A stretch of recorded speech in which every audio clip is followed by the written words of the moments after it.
Assalamualaikum warahmatullahi wabarakatuh. Nah, jadi di video kali ini kita akan membahas tentang pengantar komunikasi Islam dan sumber kajian komunikasi Islam. Nah, kalau ditanya apa sih pengertian komunikasi Islam itu? Nah, jadi komunikasi Islam itu adalah komunikasi yang dibangun atas prinsip-prinsip Islam yang memiliki roh kedamaian, keramahan, dan keselamatan.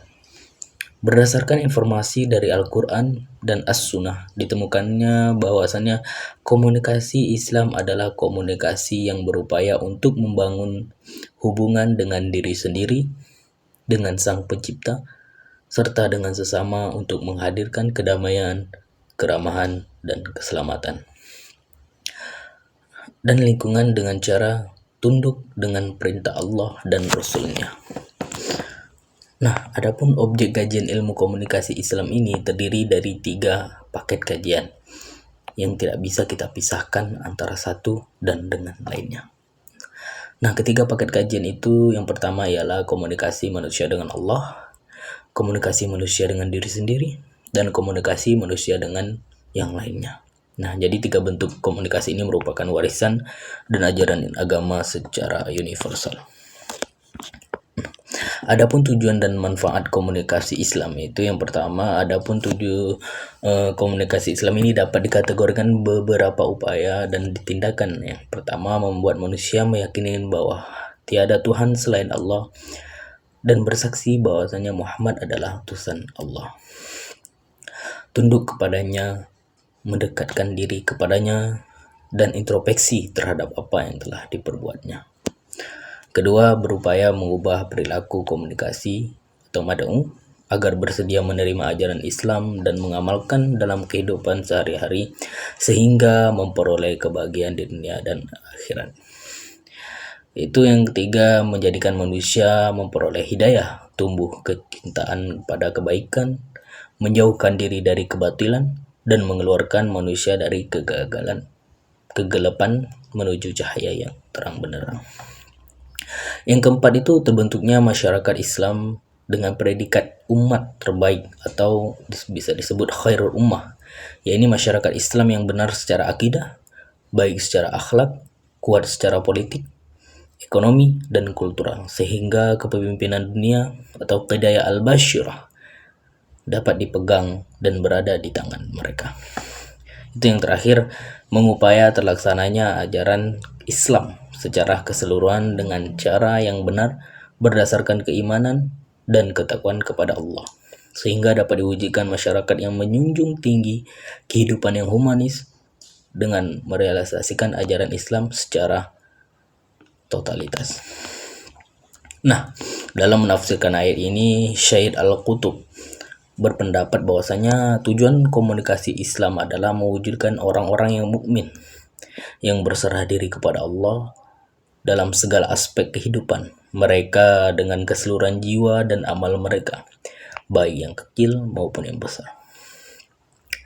Sedangkan cara mengomunikasikan ajaran Islam agar orang-orang masuk ke dalam Islam secara keseluruhan dapat dilakukan dengan menggunakan lisan bil lisan, yaitu ceramah, khutbah, halaqah, diskusi yang bermartabat, seminar, dan tabligh akbar atau semacamnya. Apa itu sumber komunikasi Islam? Nah, sebagai sebuah ilmu komunikasi Islam memiliki utama yang sangat berpotensial untuk digali, yaitu dari Al-Quran dan As-Sunnah. Meskipun tidak terkumpul dalam satu tempat, tetapi bahan baku ilmu komunikasi Islam yang dapat di banyak tempat dalam Al-Quran dan As-Sunnah sangat memungkinkan untuk menformat ilmu komunikasi Islam secara sistematis sehingga menjadi ilmu yang mudah dimanfaatkan oleh akademis dan masyarakat secara umum. Selain Al-Quran dan As-Sunnah, dengan ilmu-ilmu pendukung untuk memahaminya, kitab-kitab para ulama, baik yang lama maupun kontemporer, juga banyak yang bisa menjadi bahan baku yang bisa diolah untuk membangun ilmu komunikasi Islam. Nah, yang pertama kita akan membahas sumber komunikasi Islam dari Al-Quran. Al-Quran ditinjau dari segi etimologis merupakan bentuk masdar dari kata qara yaqra'u qira'atan Qur'anan. Kata qara berarti menghimpun dan menyatukan. Jadi, menurut bahasa Al-Quran adalah himpunan huruf-huruf dan kata-kata yang menjadi satu ayat. Himpunan ayat-ayat menjadi surat. Himpunan surat menjadi mushaf Al-Quran. Di samping bermakna menghimpun, Al-Quran dengan akar kata qara bermakna tilawah atau membaca. Jika dua makna bahasa ini dipadukan, maka Al-Quran artinya adalah himpunan huruf-huruf dan kata-kata yang dapat dibaca. Kita lanjut yang kedua, yaitu As-Sunnah. Selain Al-Quran, kita juga dianugerahkan panduan teknis bagaimana melaksanakan panduan umum yang terdapat dalam Al-Quran. Panduan teknis itulah yang disebut dengan As-Sunnah. Ulama hadis sepakat bahwasanya arti dasar kata As-Sunnah yang berkaitan dengan erat hadis berkisaran pada dua makna berikut. Itu yang pertama, al-sirah at-taghirah hasana al-amsyah sirah dan takrirah yang berarti jalan kehidupan atau metode yang baik ataupun yang buruk. Kedua, al-taghirah al-mahmud al-mutawiyah al-tariqah al-mahmud dan mustaqimah, yaitu jalan kehidupan atau metode yang lurus dan terpuji. Nah, untuk membantu memahami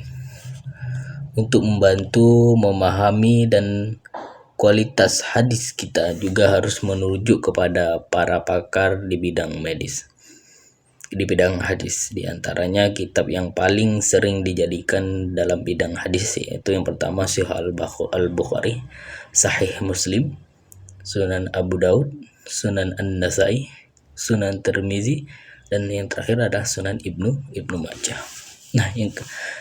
Nah, kitab ini kita akan membahas kitab-kitab para ulama. Nah, selain Al-Quran dan hadis nih, ilmu pengetahuan Islam secara umum dan ilmu tentang akhlak dan adab secara khusus sangat kaya dengan bahan yang bisa dikembangkan untuk memperkaya bangunan ilmu komunikasi Islam. Nah, di antara kitab-kitab yang sangat bermanfaat untuk dijadikan sumber dan referensi itu yang pertama adalah kitab Ihya Ulumuddin. Itu yang kedua Minhaj Al-Qasidin, Risya As-Sahih, kitab Afad Al-Lisan, Ifdau Al-Quran As-Sunnah. Itu yang terakhir ada Adab Al-Lisan. Nah, ini terus kita masuk ke ilmu komunikasi adalah pengetahuan tentang peristiwa komunikasi yang diperoleh melalui suatu penelitian tentang sistem, proses, dan pengaruhnya yang dapat dilakukan secara rasional dan sistematis. Secara kebenarannya dapat dipuji dan digenerasikan. Itu ada 3 pokok pikiran utama dalam ilmu komunikasi. Yang pertama, objek pengamatan. Yang kedua, ilmu komunikasi bersifat ilmiah atau scientific. Dan yang terakhir yaitu ilmu komunikasi bertujuan menjelaskan fenomena sosial. Nah, jadi pembahasan di atas atau tentang materi hari ini atau di video ini, kita dapat simpulkan bahwasanya komunikasi Islam itu merupakan disiplin ilmu yang menelan proses penyampaian pesan berdasarkan prinsip, nilai, dan ajaran Islam. Dengan demikian, dapat disimpulkan bahwasanya pengantar komunikasi Islam dan sumber kajiannya memberikan pemahaman komprehensif dalam berkomunikasi, bukan hanya sekedar proses pertukaran pesan, melainkan sarana untuk menegakkan kebenaran, menumbuhkan ukhuwah, serta memperkuat tanggung jawab moral dan spiritual. Mungkin itu saja terkait pembahasan tentang pengantar komunikasi Islam. Terkurang dan terlebih saya mohon maaf. Jika ada yang kata-kata saya yang salah, mohon dimaafkan. Karena itu datangnya dari diri saya sendiri dan yang benar itu datangnya dari Allah Subhanahu wa taala. Wabillahi taufiq wal hidayah. Assalamualaikum warahmatullahi wabarakatuh.